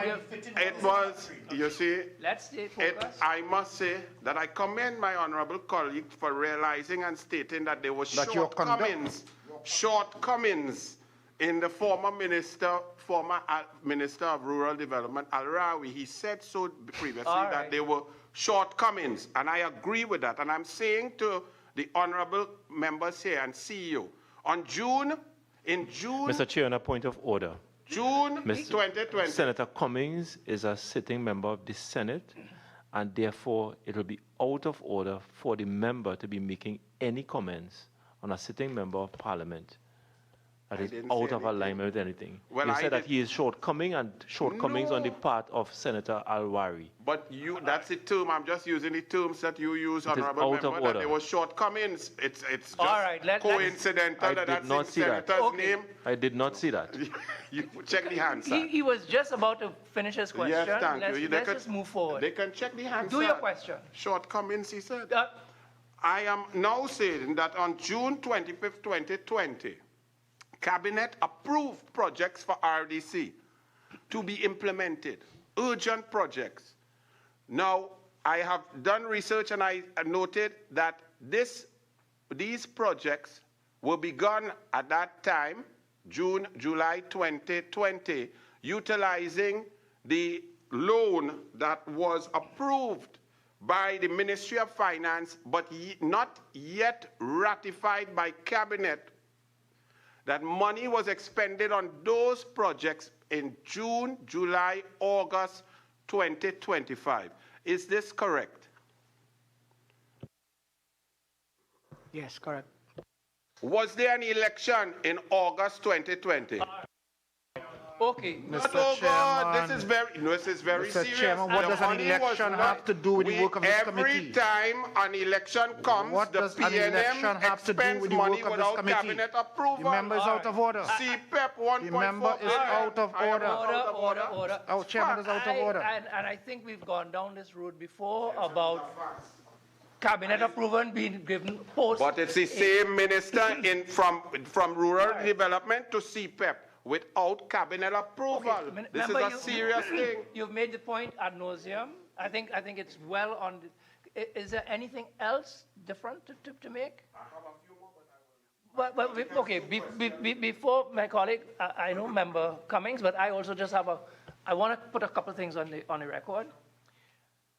What portion of the 54 million will be allocated towards the construction of police posts?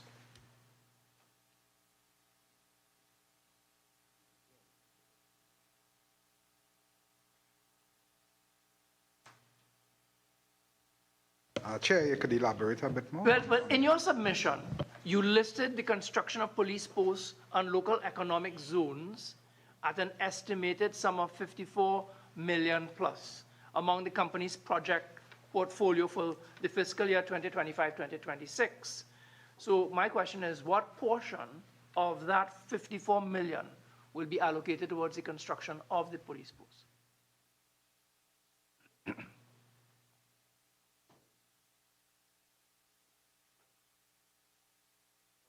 That, Chair, we don't have the data in front of us, but we could provide All right. further in writing. And how many police posts have been constructed by the company during the last 5 years?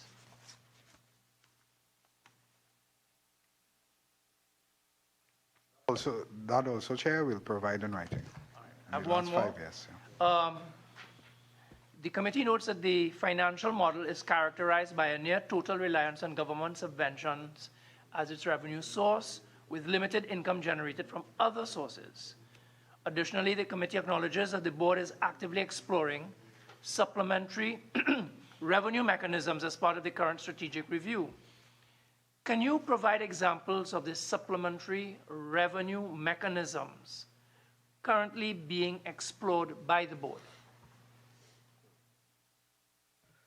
Well, Chair, I mean, we're heavily reliant on government funding for projects.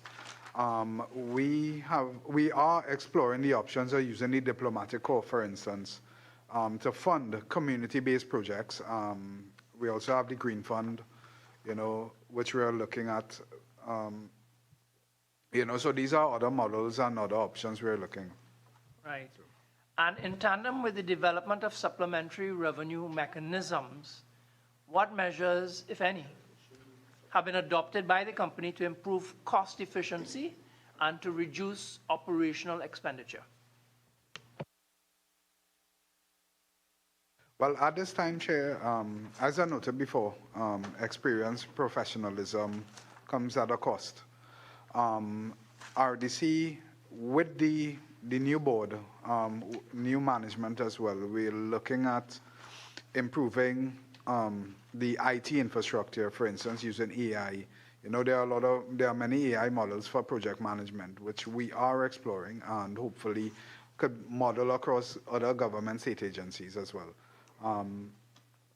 So that is one aspect in which how we are looking at cutting costs in terms of operational expenses as per HR. I think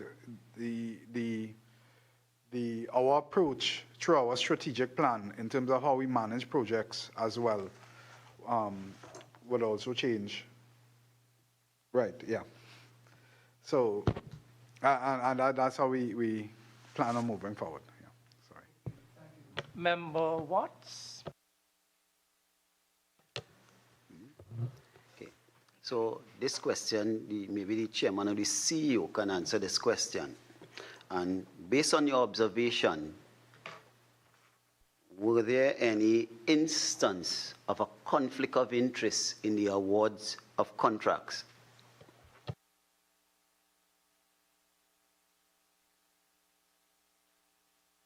Chair, before the member respond, I don't know where the member is going with that question, because these are matters that are dealt with internally as a result of use investigation audits, etc.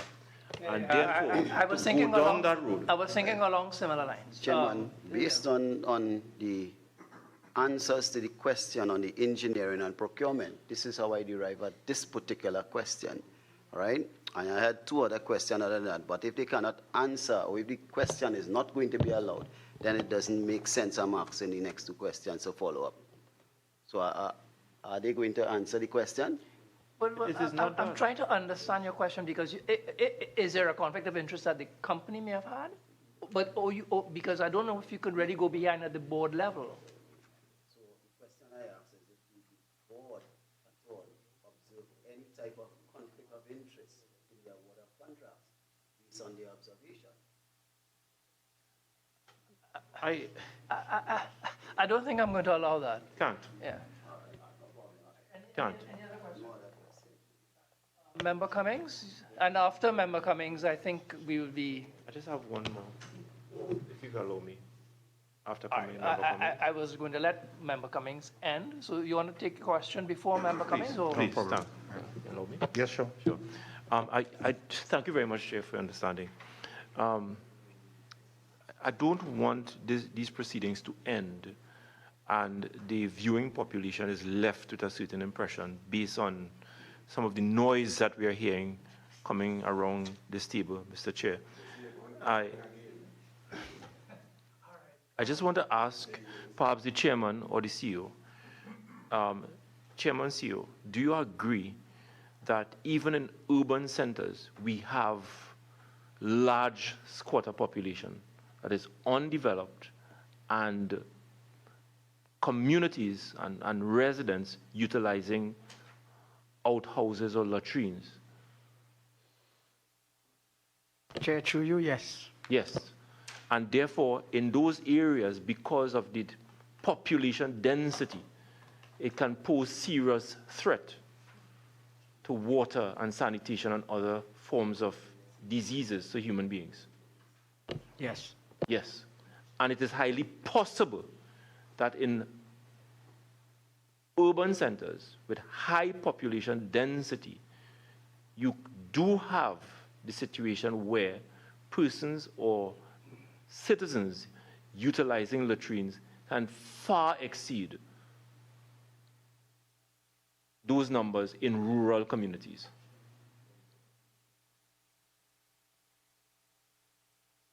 I believe Member Roberts had asked for that information in writing to be provided. We will provide that in writing. They provide that in writing.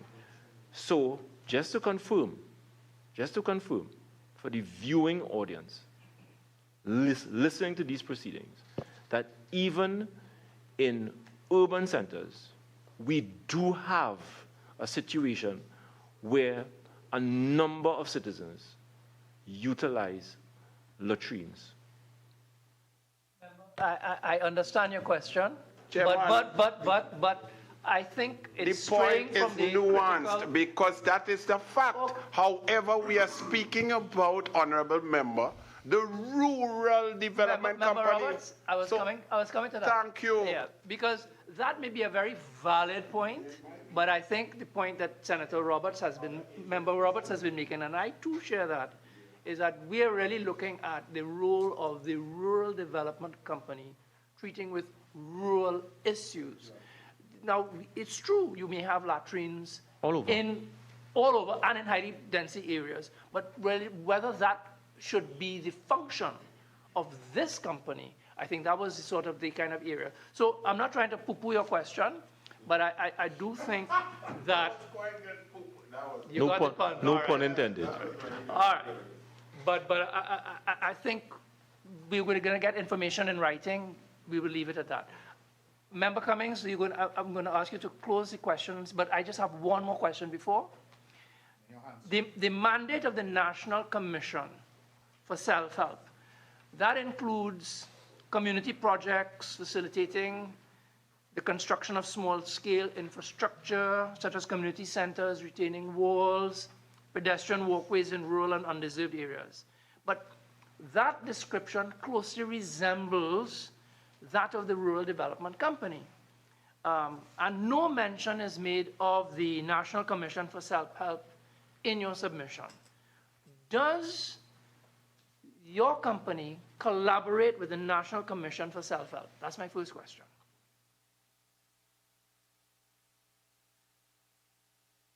Chair, no. You don't. Has the RDC examined the mandates of the two agencies to identify whether there are any potential overlaps or opportunities for collaboration? Well, Chair, I think maybe you have to bear in mind that we are RDC is the implementation agency under the Ministry of Rural Development and Local Government. And the National Commission for Self-Help, that's a whole totally different state enterprise, right? So whereas we are responsible for rural works, right, we are also responsible for works in the corporations as well, so, and the 39 constituencies. Member Cummings. Thank you, Chairman. And what a very interesting place to take off from, Mr. Chairman. Let me start by asking the PS at local government and rural development to confirm for this committee and the public that the Rural Development Company operates as an executing agency for the Ministry of Rural Development and Local Government. Member, through you, Chair, at this time, yes. Thank you very much. Now, is the Rural Development and Local Government Ministry only concerned or limited to work in rural areas?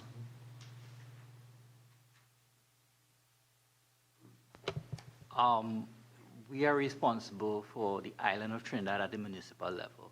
I will answer it that way.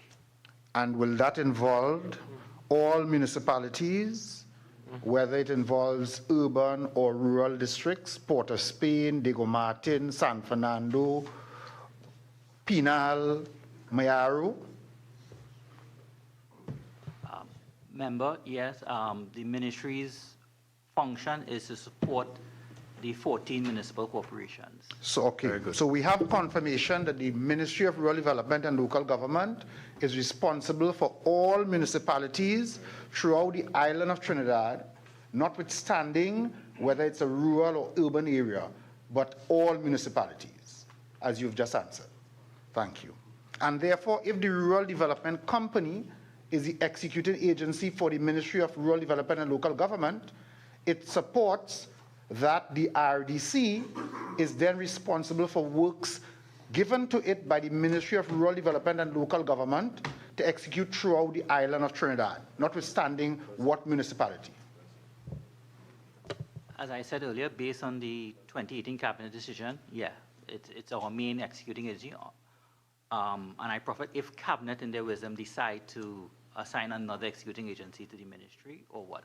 But at this time, RDC is our main and only executing agency. Thank you. RDC is the only executing agency for the Ministry of Local Government and Rural Development. Now, specifically to the RDC, the CEO, you spoke to us earlier about the work of RDC, and you told us a bit about the various ministries that the RDC executes work on behalf of, apart from your parent ministry that you report to. Is there any restriction placed on ministries seeking to utilize the RDC as an executing agency, because you would have developed competencies over the years in project management? Is there a current restriction on the RDC executing work for any ministry based on geography? So for instance, let me just be clear. If the Ministry of National Security comes to engage the RDC to construct a police post, do you say, for instance, the RDC cannot conduct this work because it is not in a rural area? Chair, through you, we are executing arms, so yes, we will execute. So you'd execute whether it's in rural areas or urban areas once it's in Trinidad? Our forte is providing project management services. Thank so you. yes, we- I really appreciate the answer, and I'm glad, Mr. Chairman, that we have been able to treat with the issue being belabored all morning about the role of the RDC. It is an executing agency for project management on behalf of the government, and they work for several ministries. And even in executing for local government, they are responsible for executing throughout the island, notwithstanding the municipality. Yeah, yes. So, Mr. Chairman, hold on, very dramatic. However, the learned colleague forgot to state the difference between 2005 and 2018. A cabinet note came on June 7, 2018, which changed the essence, the vision, and mission of the Rural Development Company. Right. And that is the key point. Right. And therefore, this drama here, the issue is that the PNM has changed the rural development. Mr. Chairman. So who was the Mr. Chairman. Let's not go there. Mr. Chairman. But who was the government? Mr. Chairman. All your shame. The architect of drama should not be talking about drama here. Okay. No, all your shame. It's all right.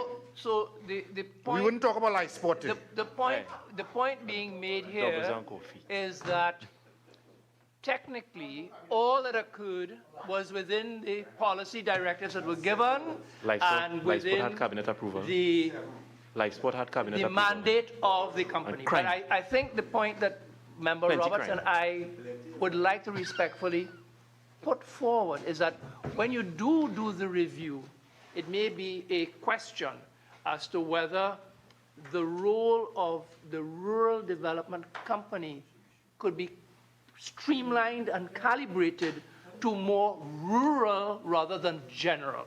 And I think that is a question that you will, the powers that be will wrestle with. Now, I think... It could also be that the role of the name of the company could be changed to represent the current reality of the work that they do. All of that, I'm sure, will be looked at. For example, Chair, if RDC was managing live sport, we would not have been in this situation. All right, let's not go there. Look, I think we've covered this. We're going back over best all you have. And so I would now like to invite the chairman to make brief closing, well, not just the chairman. I will invite brief closing remarks from the chief officials. Shame on Al Rawi. Yes. All your set up, all your colleagues. Well, Chair, through you on behalf of my team at the RDC, we'd like to thank the committee for the professionalism and the candor, and we look forward to providing all requested information at a future date. Thank you.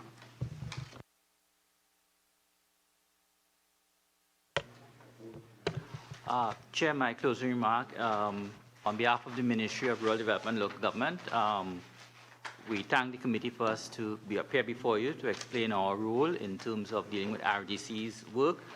And some of your suggestions and observations, we will take it back when we are doing our strategic review as part of the national planning framework. And we look forward to coming back to the committee in some future to explain what we've been doing so far. Chair, once again, the Investment Division would like to thank the committee for the invitation. The division will continue to monitor the state enterprise. Where practical, will collaborate with the Line Ministry to ensure that RDC achieve its objectives. Thank you.